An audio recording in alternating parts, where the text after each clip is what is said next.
So now I want to talk about our speakers tonight. And, their bio is so long that I'm just going to have to pick and choose. But I love this statement. They create every one of their photographs in the field, lugging 80 pounds of cameras and their natural light studio equipment from below sea level in Death Valley to 13,000 foot high mountain passes. So they are internationally acclaimed photographers and award-winning photographers, and have been partners and creative collaborators for more than 3 decades. When Rob has won Best in Photojournalism in international competition, and he was one of 3 American photographers chosen to document Russian nature preserves in Siberia, and has presented on mining for the National Press Club in Washington, D.C., for the Sierra Club. Nita has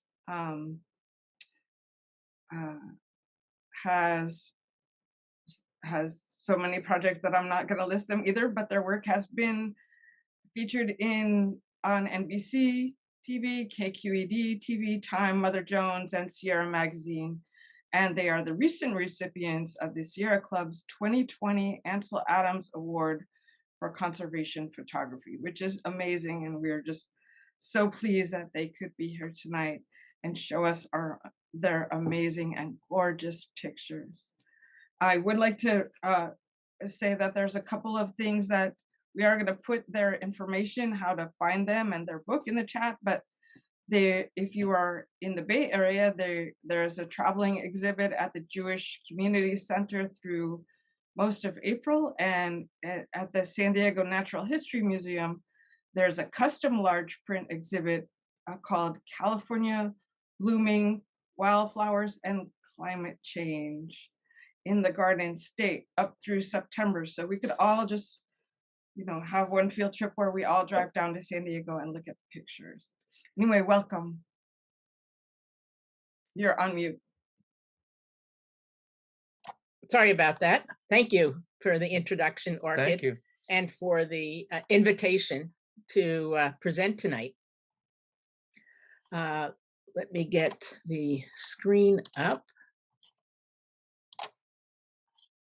There we go. So I'm Nita Winter. And I'm Rob Badger, as we were introduced, and would like to tell you, first of all, thank you very much. Thank you very much for so many people. This is the second largest CNPS chapter meeting that we've had the privilege and the honor to present to. So it's nice to see so many people here. We want to make sure that everyone knows we co-published Beauty and the Beast, California Wildflowers and Climate Change with the California Native Plant Society. And we met so many different chapter members up and down the state that helped guide us to a lot of the beautiful flowers that you find in the book. So without CNPS and all its members, this book would not have been possible. So we're grateful. Thank you. Thank you. And it became a 12-time award-winning coffee table book as a companion to our traveling exhibit, which we'll talk about a little later. And we're going to take you on a 27-year journey in the making of Beauty and the Beast, California Wildflowers and Climate Change. And it was, as Rob said, we co-published with CNPS, and it became a very collaborative project. We're experts at photographing wildflowers, but that's where it goes. We're not experts. We're not botanists. We're not connected to all these different types of communities. So we created this collaborative project, and we'll talk about that a little more. And we have a great deal of respect for all the groups out there that are working to conserve plants and landscapes, habitats. And if you have to leave early, we'll have this in the chat as well. But wildflowerbooks.com is the book and the exhibit's website. And we have recordings of talks like this and other information that's really fun on the website, as well as the books. So this all started in 1992. This is the Antelope Valley, California Poppy Reserve. I had been at a film lab processing some of my latest landscapes, and I came across a friend of mine, Liz Hymans, who was a really good-natured photographer, and she said, "Hey, did you know that the Antelope Valley, California Poppy Reserve is having a really good year after 6 bad years?" I said, "No, the Poppy Reserve, I'm not aware of that." She said, "You're a California landscape photographer and you've never seen or you don't know about the Poppy Reserve. We have to go down there." So she and a friend of ours and I, a couple of days later, drove down 6 hours from San Francisco, had to leave Nita at home because she was on assignment. We drove down and this is what we saw. It was, you may know, if you visit the Poppy Reserve, often it's really, really windy. So the first day we were there trying to photograph, it was so windy we couldn't get any pictures, because that was a limitation of film back then. So we went to Joshua Tree, did some rock climbing, came back after the winds had died down, and this was what we saw. And what made this a really unusual year was the fact that there were all these beautiful purple-tipped bird's eye gilia interspersed in these field of California poppies. So this was a very unusual year photographically because there was such an abundance of color. So this all started then. I called Nita the second evening we were there, and I said, "Hey, you just really, really have to see this. It's just amazing to stand in front of these flowers and see waves of wind pass over these flowers, these waves and waves going over these, glowing orange poppies into the distance." So I drove back home and got her, and then we spent a couple days photographing down in that area. So this is outside of the Poppy Reserve. I think this is still public land, but this is on the north side of Highway 138, if you are familiar with that area. And Rob and I grew up on the Northeast. Rob in Massachusetts. I was born in New York, and we had never seen anything like this on the East Coast. So we were, my degree was actually, college degree was actually in biology, and I had left that field and become a people photographer. And once we saw this, though, we were both hooked and really wanted to continue doing this work. So Rob and I met about 35 years ago in a photo lab. I was a people photographer, as I mentioned, I had done a project on the children of the Tenderloin, and that sort of launched my career working on creating healthy communities for children and families. And then Rob was focused mostly on nature photography. And over the years, 5.5 couples counselors later, we decided we were going to collaborate and focus our cameras and our attention on wildflowers and how to protect them. So the oldest image in the book is this beautiful California buckeye with these beautiful sky lupin in the foreground. At that time, I was just looking for a nice landscape of a buckeye tree, and I came across these, what to me were just really pretty purple flowers. I didn't know anything about natives. So I thought, well, this would be a really nice color, purple, to add to the overall scene. This was taken in 1982 and was taken on film. At that time, I was using film, and it's in the hills east of Carmel. So if you have a sense of that, it's some beautiful rolling hills.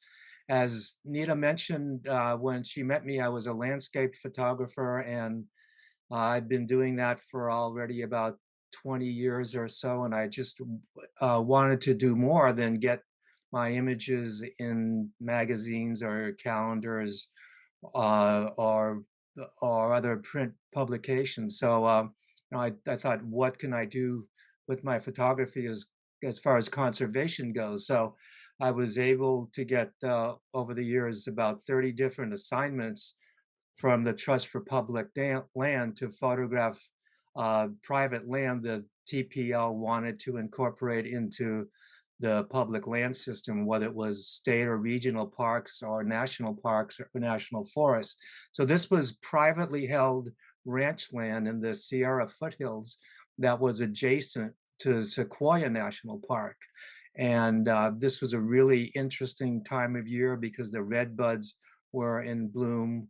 You can see buckeye over there and oak. So this was, as I said, privately held ranch land that was eventually conveyed into the national park system. It became part of Sequoia National Park.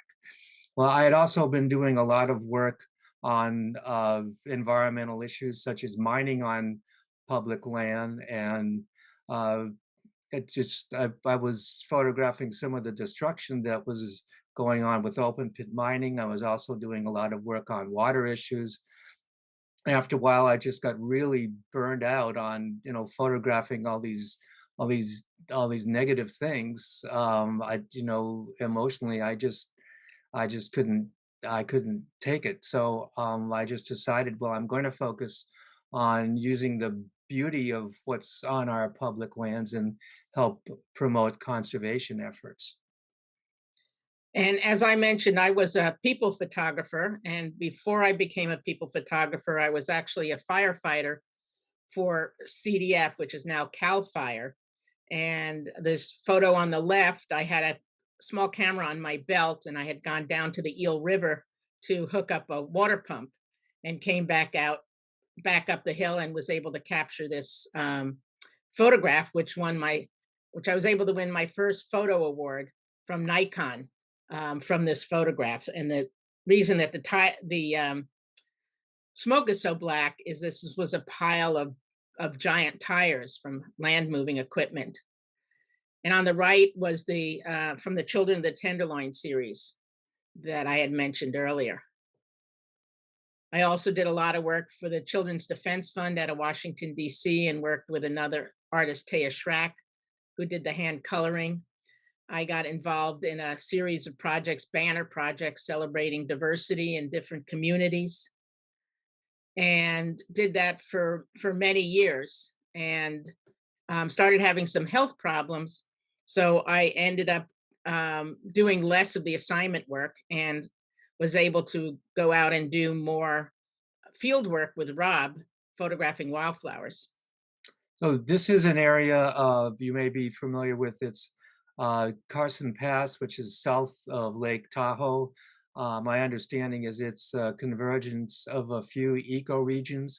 And so what that meant to us was there would be a great variety of different wildflower species in a relatively small area. So we packed up our backpacks with our camping equipment, and then I loaded up with all the camera equipment and lighting equipment we used to get flowers in the field with natural light. I was carrying 85 pounds, Nita was carrying 65 pounds. It allowed us to stay up in that area and get the morning light and get the evening light and not have to, hike back miles to the car every day. So this way we had a place to stay, and it was a really beautiful spot. And I was used to carrying 25 pounds of equipment, not 65. So I said I'd never do that again. And Rob carried 65 pounds on a regular basis. So I was grateful to have a human mule to help us get up there.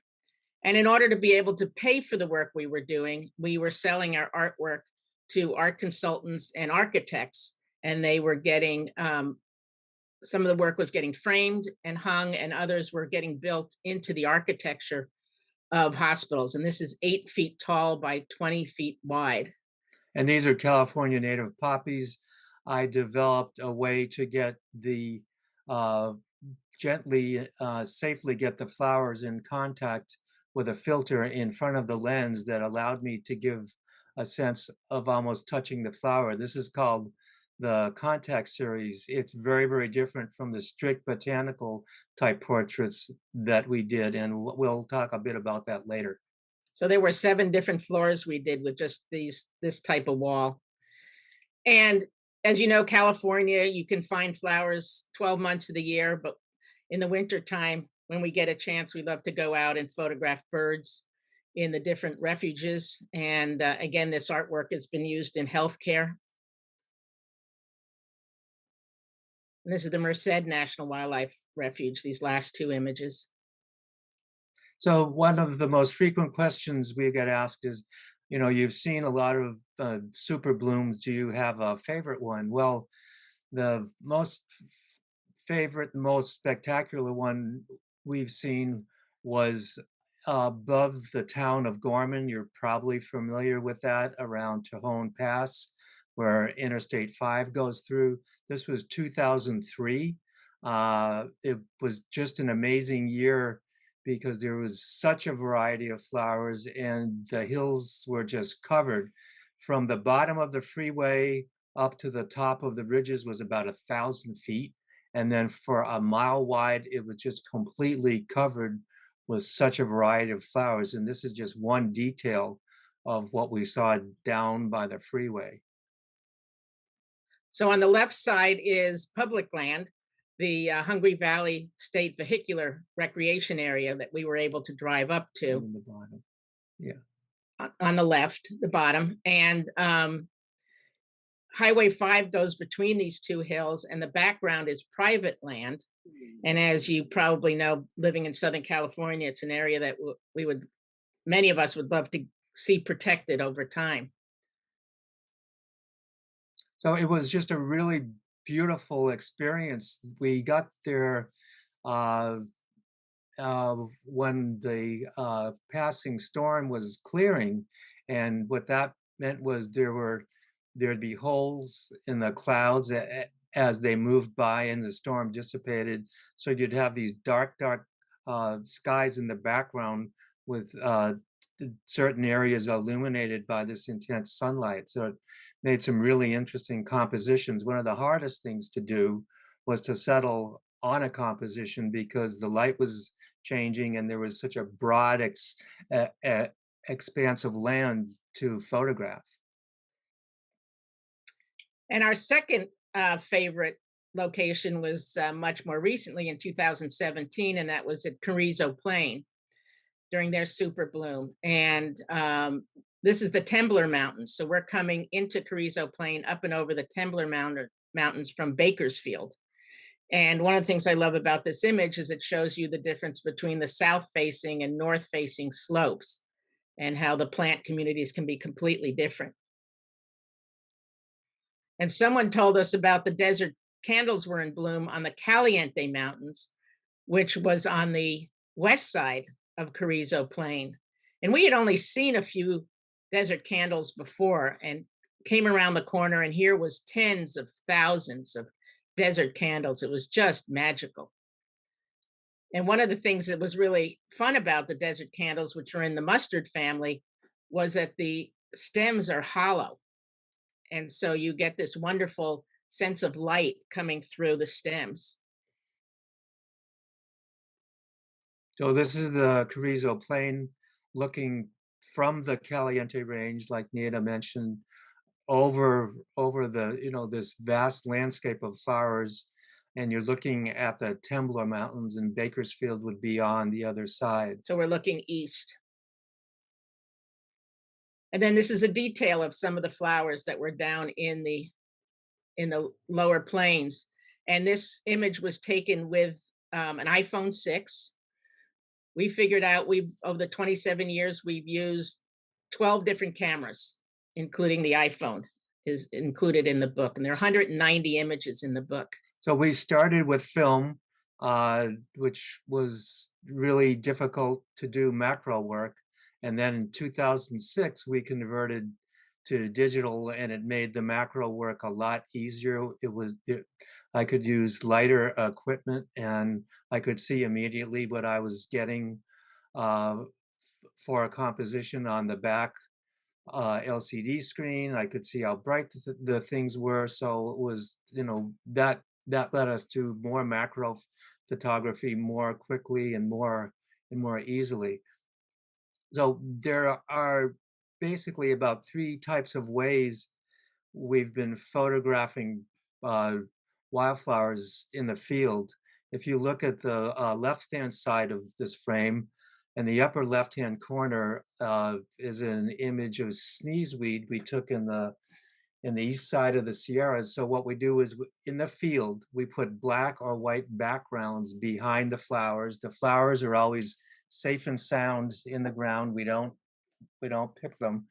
So we use these black or white backgrounds to isolate the flowers, because often there can be a really distracting background like rocks or dried leaves or twigs, and the whole purpose, the whole intent was to show these beautiful flowers in the best light possible.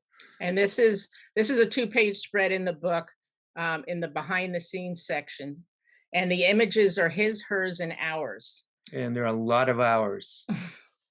And it took a lot of hours as well. So the second image on the left is a species Chinese houses, and so in the process of putting black or white backgrounds behind these plants, I used fabric, or I used solid white background sometime, and I thought, well, in using the fabric, what if I use the folds of the fabric to add a compositional element to the whole image and make it a little bit more interesting? So this is called the Wrapped series, where I wrap the flowers with either white or black fabric to not only isolate the flowers and eliminate the background, but also add a nice compositional element, like I said. And as artists, rather than pure botanists, we had artistic license to play around with it. And so the third image on the left is one of the contact series. What I found I could do, as I said earlier, was I could gently put the flower petals in touch with a filter over the front of a wide angle lens. And, technically, if I put an extension tube between the camera and the lens, it allowed me to closely focus right up to the front of the lens. And so because the lens and the camera were blocking the light normally falling on the flower, the light that was available to make the picture was light coming from the background. So the light coming from the background was showing through the petals, which gave it a nice, softer, more abstract touch. And it was totally different from the strict botanical type portraits we were doing, where everything was in focus. And when Rob's saying the background, we're saying the light coming from behind. We actually don't put a background behind these. It just, with that having to expose for the flowers, everything behind it goes white.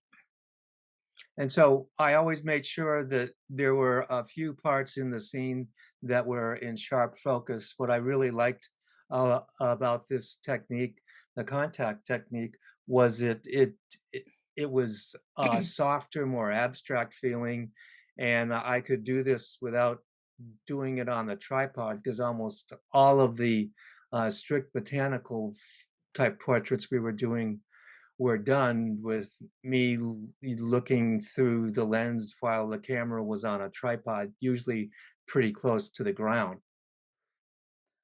So this is an image that is probably a record time as far as length. It took us 2.5 hours to do this image. I had seen the lilies the night before, but it was getting too dark, so we came back early in the morning to capture it. This was in 1998 when it was an El Nino year. There was an abundance of rain. And so if you are acquainted with the desert lily, usually these are flowers. I mean, it's a plant with a tall stalk, usually, maybe 2 feet tall, with flowers alternating going up the stem. Well, this year, this flower was, because of the abundance of rain, was putting a lot of energy into buds, and eventually for the seed bank. And so that's why this little flower had so many blossoms on it. And the light was coming in from the left, was low light, and the flowers on the right were in the shade. So we needed to create a way to bounce light back in, so it was more even. And then the pile of jackets and equipment on the camera bags on the left were there to block the sun from hitting the sand and making the background really distracting. And so so we ended up with really even light. So this is what we do. We control the natural light in the field, and we'll give some more examples of that later, but it's really, really time consuming. So sometimes work with plexiglass as a background, sometimes fabric. We live in Marin County, 5 miles north of the Golden Gate Bridge, and Marin County is a great place for biodiversity. So there are quite a few images in the book that are from Marin County.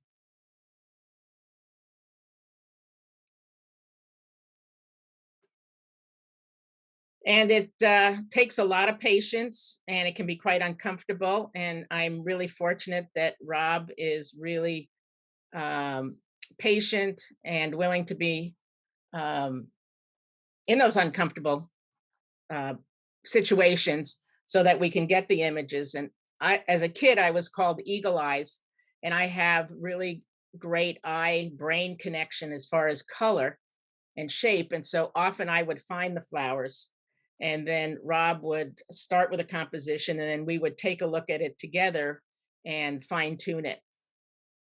So that's why we were saying it's his, hers, and ours. There are very few that didn't involve both of us. So this is how we work out in the field. Sometimes it's not the most sophisticated equipment. We've found we can improvise with a lot of different backgrounds. This was used to protect the flower from the wind that was coming from the left. So again, this was my film camera.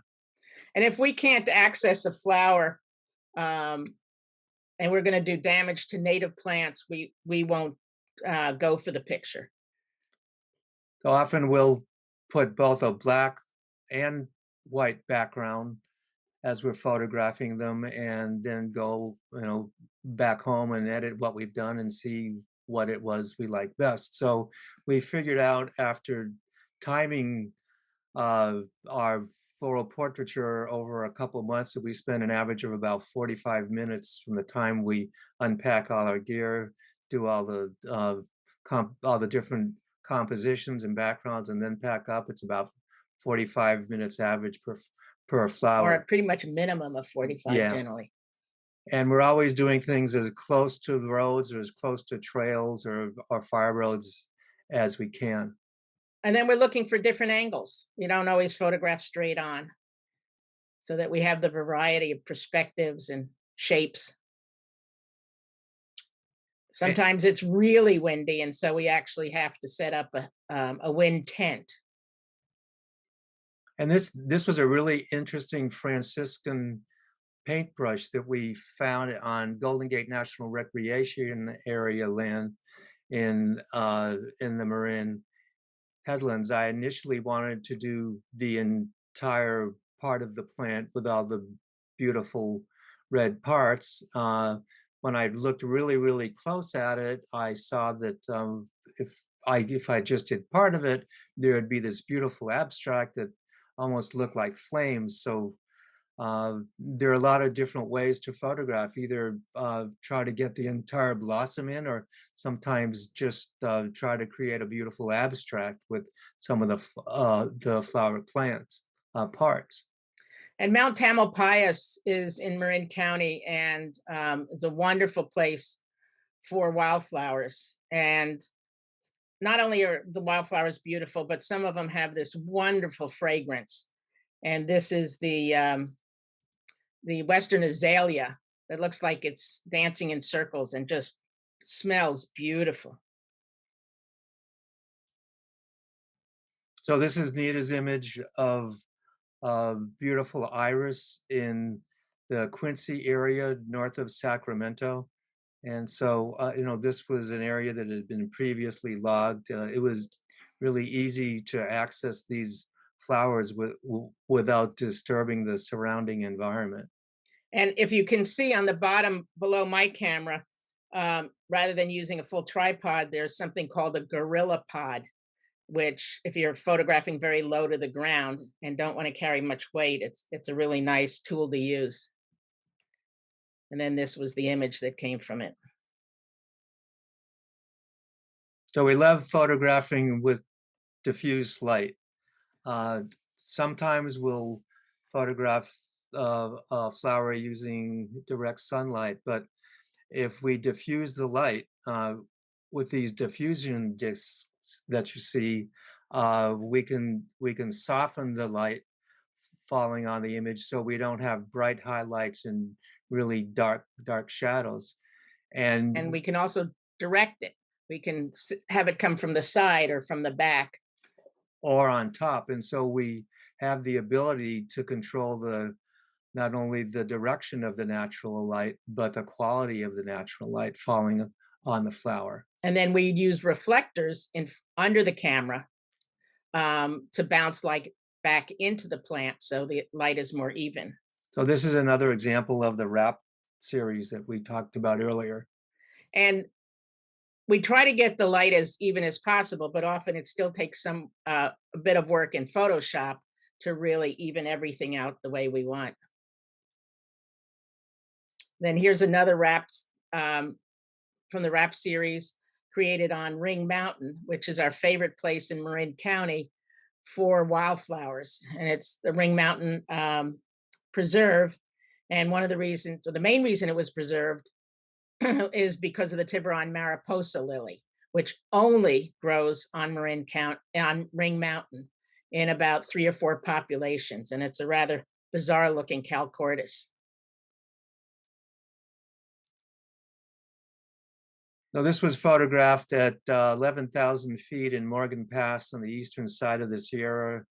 I think you can drive up to 10,000 feet in the Mosquito Lakes area and then hike up to Morgan Pass or a few other passes where you're in a true alpine environment. There are no trees and shrubs, and you get these beautiful alpine daisies growing right in the middle of this rocky granite background.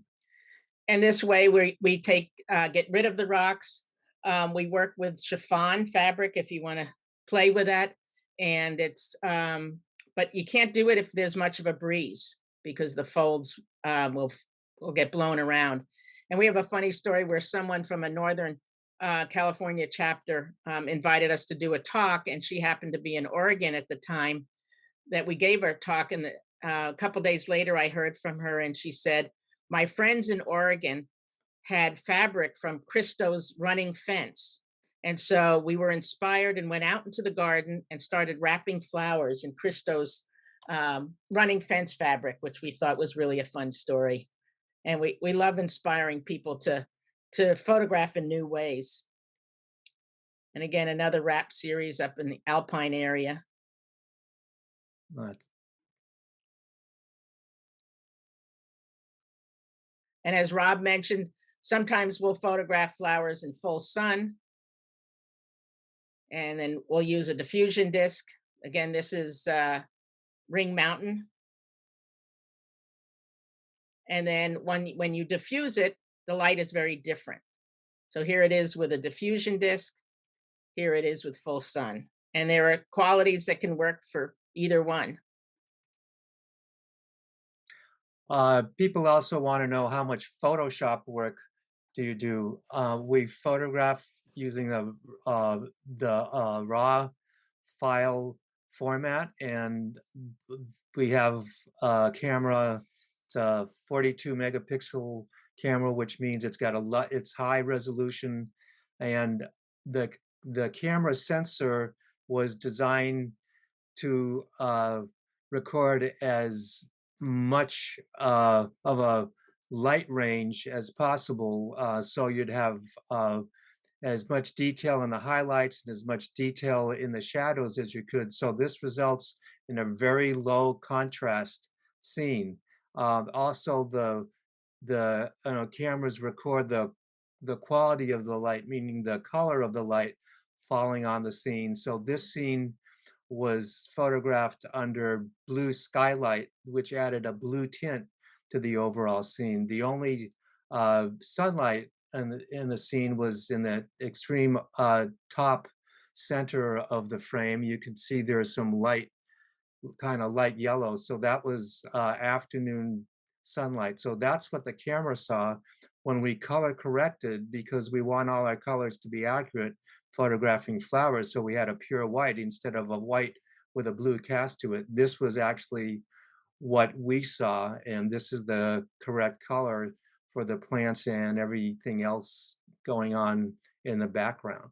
And the lens also, I mean, these cameras also do very low saturation. So we do need to bring the colors back up, because clearly this is not what the scene was like to our eyes. Our eyes tend to correct, human eyes tend to correct for the blue.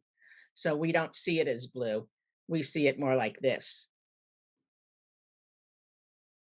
Sometimes the plants are quite large and we need a big sheet that has wrinkles in it. So we'll take it into Photoshop and clean up the background. But we did have a white or black background to begin with. And this is the 2-page spread in the book. And on the east side of the Sierra Mountains above Independence, we found this wonderful Eriogonum and buckwheat. And it was windy and the sand was blowing and it was very low to the ground. So we took 2 pieces of fabric with a seam, took it into Photoshop, cleaned up all the sand, got rid of the seam, and then brought the saturation and contrast back up to what we saw. I particularly like that image because it looks like a nervous system. So we're dealing with wind, we're dealing with heat, sometimes cold, and rain.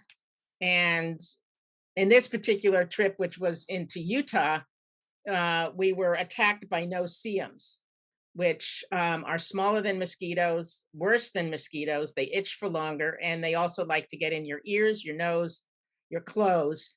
So we were in the middle of nowhere on our way to Taos, New Mexico, found these beautiful penstemons we wanted to photograph.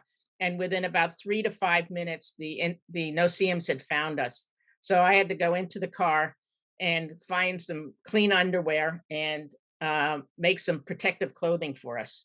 And this was about 90 degrees. So we're out photographing in the sun, in the heat, completely covered. So this is what happens when you're on the ground for a while, you're not moving, and the no-see-ums have a field day. Yeah, we figured you probably had 200 bites, and they itch a lot.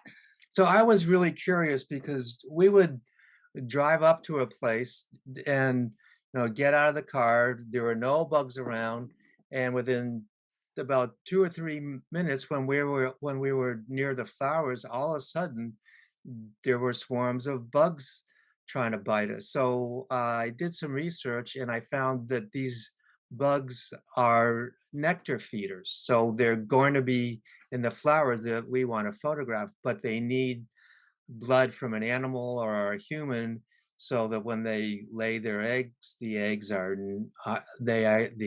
nourished by the blood. And these bugs can bite they usually bite more than once, and they itch for a long, long time. So it was a real education. Next time I'm going to wear a hazmat suit. So we had been photographing on public land throughout the West and had created a project called Beauty and the Beast, Wildflowers and Climate Change. And we met the curator of the Jewett Gallery at the San Francisco Main Library. And she asked us to do an exhibit that focused on California wildflowers. So we ended up with, this is back in 2016, an exhibit that had 100 different images. We had CNPS out of Sacramento help us with a map in the back with the different ecological regions. And we wanted to create a project which would inspire hope and action in reducing carbon pollution, promote land conservation, and reduce species extinction. And in the exhibit, both this one and now the traveling exhibit, which is about half this size, we included some of the field guides that we use. I would use binoculars often to look for flowers. It was a good way to see what was up the hill before climbing there. So for some of you who have been out there doing this for a long time, if you look at the lower left-hand corner, this was a real old Death Valley wildflower book that I got, I think, in 1972. So we've been collecting wildflower books for about 40 years. And we met somebody who was hiking with knee pads. And since we spent a lot of time on our knees, we were fortunate to meet him and ask him, what are you hiking with? And he said, these are knee pads made by ergodine. So if you do gardening or you want to do work on your knees, photographing, ergodine makes these amazing knee pads that feel like you're kneeling in thick jello. And that should end up in the chat information later on. So as Orchid mentioned, we have an exhibit at the San Diego Natural History Museum. It'll be there through September, I think into early October. And it's a large print version of our traveling exhibit with some images up to 12 feet tall. And we wanted to go beyond the exhibit, reach more people, and share more information. So we created a companion coffee table book and wanted a diversity of voices. So the authors range in age from 20 up into 82. Peter Raven, some of you may know him. He spoke at one of the CNPS conferences a number of years ago. Jose Gonzalez, who was the founder of Latino Outdoors. And in the middle on the bottom is Genevieve Arnold, who is actually on this call tonight. And Ginny wrote a wonderful essay, which I'll point out in a little bit, about seed banking, and she works with the Theodore Payne Foundation. So the book is divided into three sections instead of chapters. It's the gift of beauty, the human connection, and ensuring the future. Because we wanted it to be to inspire hope and action, but we didn't want to leave people hanging. So we gave people things that they could do, including planting natives in your home gardens, and even 25 things you can do to make a difference. So Gordon Lepic wrote a wonderful story about wildflowers and climate change. Ryan Burnett, who works with Point Blue Science Conservation, has been studying the mountain meadows and the effect of climate change on the phenology. So we mentioned Carson Pass earlier, where there was that picture of the two of us. Well, this is what is found up there. There's just an amazing variety of different wildflowers. This looks more like a scene you might find on Mount Rainier or up in the Cascades, where there's more water and a greater density of flowers. So this is just about 45 minutes down the trail from the parking lot at the top of Carson Pass. And so what Ryan was studying was the effect of the climate change on the meadows and how it was affecting the rufous hummingbird that has an epic migration from Mexico all the way up to the Northeast or even Alaska. And it relies on there being flowers during its migration. And with climate change and the phenology, which is the timing of seasons changing, there's really been had a really negative impact on the rufous hummingbird. So this was the luckiest image in the whole time we've been photographing, we'd love to have hummingbirds in the pictures and other pollinators, but it's not always easy to get them, and you could spend a long time waiting for them. So we were photographing this really tall scarlet fritillary in a breezy area. So we were waiting for the flower to stop moving or move as little as possible. Nita's holding a diffusion disc, as you can see, and she's holding the black background. So I had a fast shutter speed to stop the movement of the flower. I was looking through the camera at the particular time when the hummingbird came into the scene. I got 2 images and the bird left. So we waited, and about another 20 minutes, Nita is standing as perfectly still as she could, and the bird never came back. So the image on the right with the tall plant is the raw file that we got out of the camera, and you can go back and you can see what we needed to do. Oh, no, I'll go to it in a second. But what I want to point out is that this is a vertical. It was taken as a vertical, but because we have such large sensors in our cameras, we were able to crop it into a square and go 45 inches tall in our exhibit. And as you can see, the raw file, it's very low saturation, low contrast. So we had to work on it to bring it back to our what we think was more accurate. Again, stories on pollinators. Susan Twite wrote a wonderful story on California's 5 deserts. Most people only think there were 4. You'll have to read the story to find the 5th.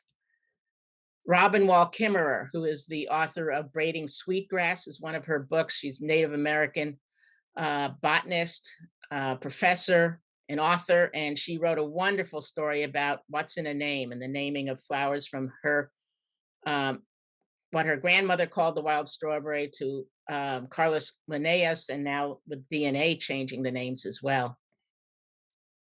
Zen and the Art of Broom Pulling by Wendy Takuda wrote a very funny story about volunteering to do restoration work. Amber Paris, who's down in San Diego, wrote about talking to children about climate change without scaring them. And Genevieve Arnold's a story about seed banking and safeguarding California's natural legacy. So we also have photographed in areas after wildfires had come through. We photographed, the ecosystem recovering. So this was a fire poppy that we photographed in the Cleveland National Forest, Santa Ana Mountains, and Riverside County. So this area had all been burned the previous year, and this was what came back afterward.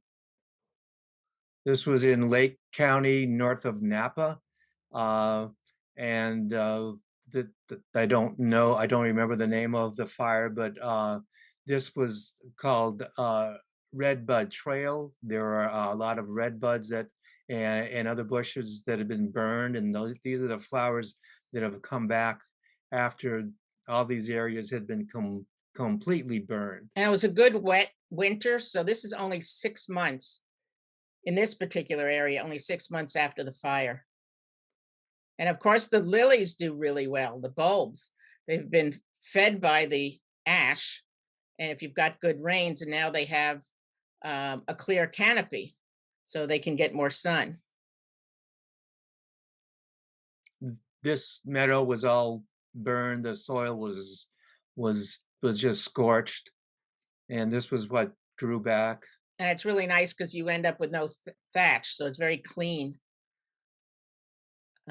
This was another, I'm sorry. So, go ahead. This was another meadow not too far down the road from the previous one.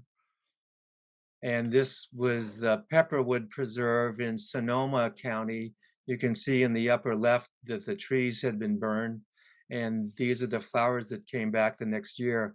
I was able to walk my way through the invasive grasses and get in to photograph these beautiful poppies and cream cups. Gold fields. And then there's a few of the individual flowers that we found while in some of these burn areas. And I found these two hanging out together. So we did not put them together, but it was just so a lucky thing because of the contrast in color and shape. And so we're going to take you through some of our favorite areas to photograph when it's not hot. I don't like the heat. Is the desert, Southern California desert. This is Death Valley. This is also Death Valley. This is in the area Artist Drive. You may be familiar with that. And we just love the desert, especially because you have all this different geology available. And Rob mentions that he does most of his work with tripods, except for the Contact series. As a people photographer, I generally prefer not using a tripod, partially because I'm lazy about it. And so, as you can see, my tripod is behind me and not being used. She always carries it. This was a beautiful broom rape right close to the area where Nita was just photographing. And so using the black background separates it out from the gravel. Always love looking for the insects, crab spider. We kept trying to photograph over the years the bright yellow crab spiders that are found on yellow flowers, but they're much more elusive. This is Death Valley. This was our first 100-year bloom. We went in 1998, and there have been so many 100-year blooms now that they're called super blooms because of climate change. There is this swing in precipitation. This is Joshua Tree. So we could go out for 3-4 weeks at a time and visit a number of different deserts.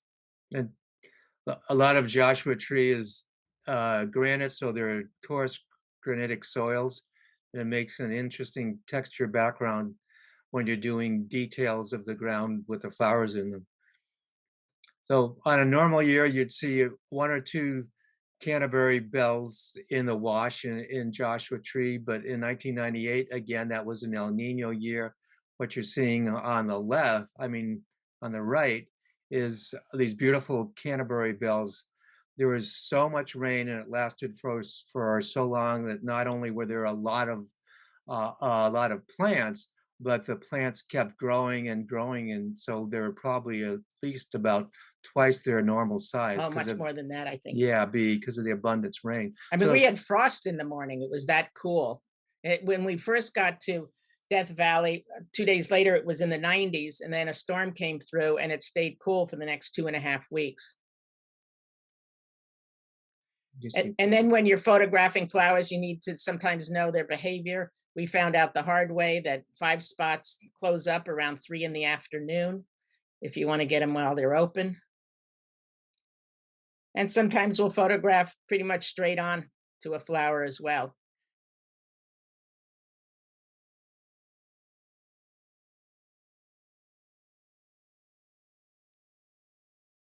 And then there's the Anza Borrego Desert State Park.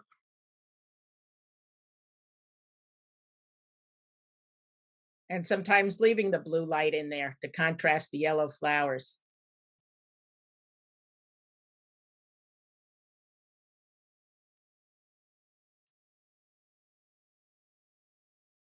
And again, from different angles, sometimes from below or from behind. This is a desert chicory about the size of well, you folks probably know them. But for those who don't, about the size of a dandelion. And we were fortunate in 2005, we had some rain 9 out of 12 days we were there. So we had great fog as well. So it all started back at the Antelope Valley Poppy Reserve, and this was probably about 10 years after that first image we started with. And this was, again, a really, really good year. I think those are the San Gabriels in the background. So I love capturing the different details, the variety. And this became the cover of the book, and this was photographed that same trip when we were at Gorman with those storm clouds, and we came into Antelope Valley. So one of the reasons that we're doing this is to encourage people to take action and how they can make a difference. So as I mentioned, they're in the book. As CNPS members, I'm sure you know all about voting for earth-friendly candidates and volunteering, becoming citizen and community scientists through iNaturalist and Nature's Notebook. Some of the images in the book were taken out of state, but the species does exist in the state, so we decided it was fair to do that. This is a beautiful prickly poppy in the Great Basin Desert in Nevada. And often we'll find flowers against natural rock backgrounds. This is a beautiful blue dix with a serpentine rock in the background. Table Mountains is one of our favorite places to go, or at least it was before social media.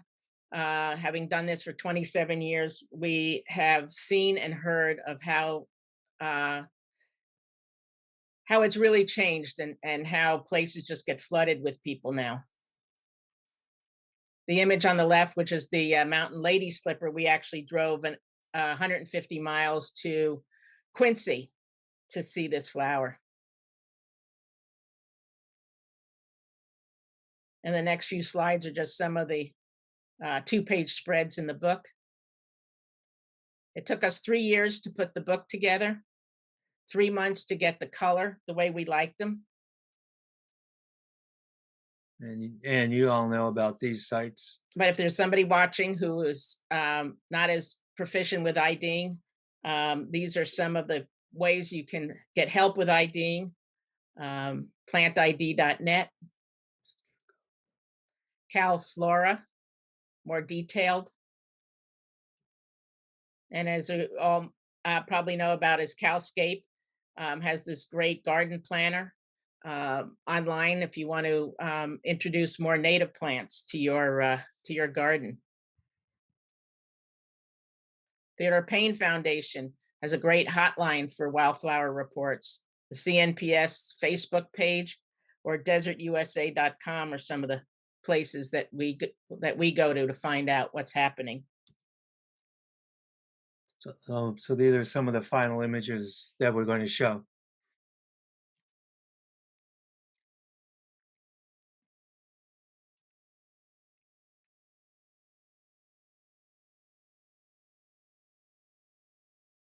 Some of the orchids.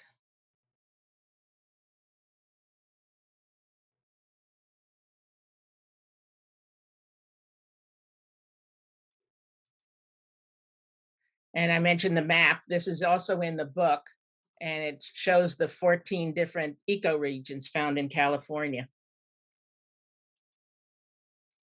The book also has a glossary, because a lot of scientific terms that people may not know about, and 2 indices, a plant name and a location index. Yep. And we have a regular edition book, as well as a deluxe signed limited edition book. And the limited edition has a special cover, a signed and numbered tip-in page, and a clamshell box. And you can get it with and without a print as well. And purchases of the books help us continue the work that we're doing. And if you have a regular edition book, we encourage you to peel back the paper jacket. And this is the cover, the surprise cover underneath. And when I mentioned some of the work that we're doing, we are now raising funds to create an audio described version of our book for the visually impaired. So if you can't see the wildflowers, we're going to tell you about them. We're going to describe them, tell you about the environment that they're found in, include nature sounds, as well as readings of the wonderful stories, the 18 short stories in the book. So we want to thank you for joining us. If you're interested in purchasing books, wildflowerbooks.com, or just seeing more about the project. We appreciate you being here tonight. And so we want to end with David, a wonderful David Brower quote. It says, "Truth and beauty can still win battles. We need more art, more passion, and more wit in defense of the earth." So thank you all for being here. Thank you for being California Native Plant Society members. Thank you for all the work you do. We're grateful for the whole organization and all the wonderful people we've met. Thank you. And we look forward to Bravo. questions, and I'm trying to find, there we go. Thank you. You're welcome. welcome. Our pleasure. It's awe-inspiring. And Thank you. thrilling. Thank you.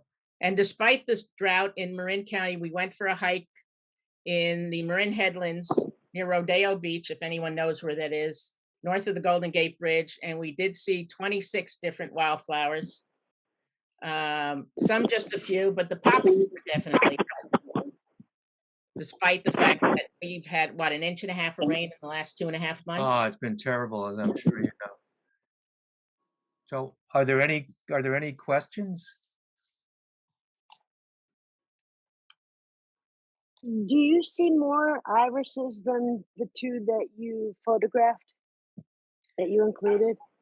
Irises, yeah, we Marin County, we actually get quite a variety of colors. We get the Douglas iris as well as Yeah, the bulb iris. We have the bowl tube iris. I think we've got at least 4 or 5 different ones here. Yeah, and there's at least 2 of them in the book, if not more. Yeah. They were beautiful. Thank you. You're welcome.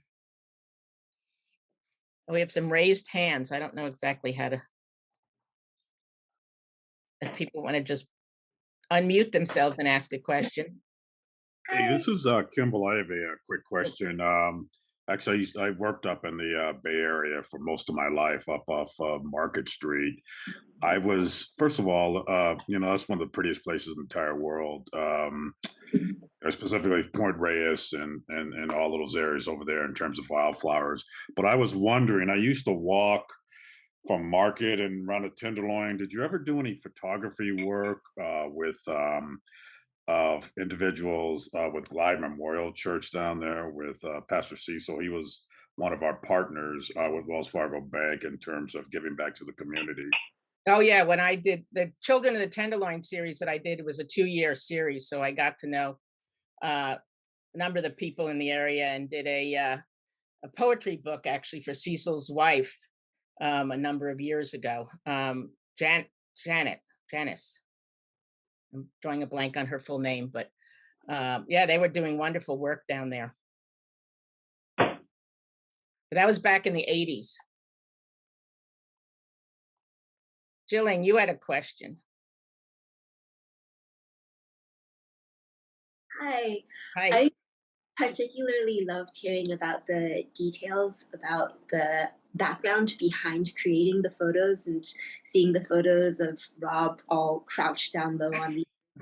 And I'm so curious about when you bring your really heavy packs out, how far can you walk with that?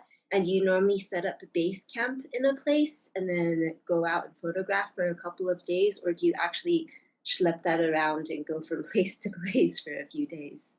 Well, we've been fortunate that when we've gone camping, that we could find so many flowers close to the campground that we didn't have to carry things very, very far. I'd say our hikes generally didn't last more than 4 or 5 hours. Well, actually, that's not true.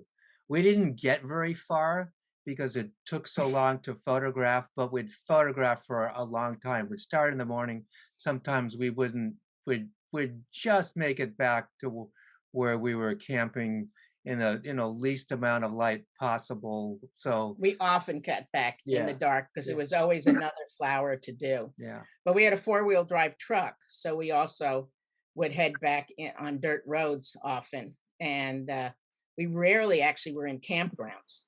So if BLM land, for example, Forest Service land, you can drive out and stay where you want. And because it was just so much to carry, we often would return to the car at night. And around here, there's just so much public land, and then within a few hours driving, there's so much public land that we could take day trips and take hikes and photograph, and then come back home and be in our beds at night. So it was just a whole variety of different ways that we'd spend time out there. But carrying that much weight, and it just is you take your pack off as often as you can and find as many flowers as you can. And Rob's paid the price. His back bothers him now, having carried all that equipment. So we can't do what we used to do in the same way. I can imagine. One more question, if it's okay. Sure. With the abstract looking images of the flowers with the filter and the film camera laid across the petals of the flower, have you found a way to do that with an iPhone with some kind of a filter, or you use DSLR now for that? No, I haven't. I haven't tried, to be honest with you. We gave a presentation yesterday to a photography section of a gardening club, and I got the same question. I really haven't tried. The thing is, it's hard to control the focus with an iPhone. Well, not only that, but the lens that he's working with is this big. Yeah. So you have an area to work with, a big surface where the flowers can be. If you have an iPhone and you have this tiny itty bitty lens, then you can't get as much of the flower in. But we haven't tried it. Yeah. So I encourage you to do it. Great. Well, thank you so much. You're welcome. You're welcome. Karen, you've been patient. Hi, thank you, Nita and Rob. This is a very inspiring talk and visual show. It was really a treat. I'm a photographer too, and I can relate to the pains and everything I'm paying for now. I'm probably looking at hip replacement here shortly. But I just really admire that your dedication and the time it takes on each shoot, and the photo behind you that, with the hummingbird. I saw, Nita doing the dance around the poison oak, holding the. Yeah, exactly. So, and I can also relate to the no-see-ums. They love me, too. And I look like I get the chicken pox when I was a kid in New Mexico, where I grew up. But so, have you gotten into any poison oak bad and you're crawling around? Rob doesn't get it much. Well, I get it. Yeah. But actually, the worst case poison oak I ever had was over Christmas one year. Rob went down to Big Sur. I went to my brother's. He was photographing what he thought was a dead vine and cut it off a tree to get the fungus that was on there. Came home, was too tired to take a shower, got into bed with me, left the next day to go assist another photographer, and 2 days later I was covered with poison oak for about 3 weeks. We share everything. Oh man. So yeah, I mean, there are times when I just look at it and I can get it, but actually in the last few years I have noticed that I'll get poison oak, but it doesn't itch as much as it used to. So I'm hoping. But Nita's really, really good. She's the watchdog. She'll say, hey, look at where your boots are. You're digging up the soil. You can't do that. Look out where you're stepping. You can't go over there. Oh, well, I won't do any. No, you can't go over there. Oh, there's poison oak. Look out. I don't want you to give it to me. So she's a really good police person and watchdog. So thank you, Karen. There was a question from someone in the chat. Do you sell original copies of your photos to individuals? Yes, we do. Yes, as many as we can to as many people as we can possibly find. Yes. Yeah, so if you contact us through our website, or I'll even put our, let me see, I'll put our phone number in here as well, because you're welcome to call us. And everything is custom printed. We have a 44-inch printer in our house. So whatever works for you, and we do both the paper prints and aluminum prints as well. And we actually have a couple down in Southern California that bought a couple of prints after seeing them in the San Diego exhibit. So that was fun.